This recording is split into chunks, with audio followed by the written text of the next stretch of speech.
হুজুর আমার বেচার চাই, হুজুর আমার বেচার। কি এসে বাজে বাজে বলছো? তুমি যাও তো এখান থেকে, পড়ে এসো। আমাকে লুকিয়ে এত কাণ্ড হচ্ছে। হ্যাঁ, লুকিয়ে লুকিয়ে এত কিছু, এটা তো মেনে নেওয়া যাবে না। আর তো আমার পাওয়ার কিছু নেই।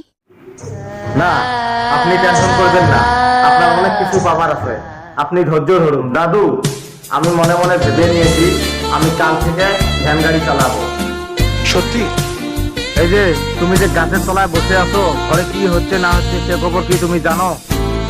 জানি। তোমার কথা শুনে মনে হইতেছে তুমি বিরাট জ্ঞানী মানুষ হয়ে গেছো।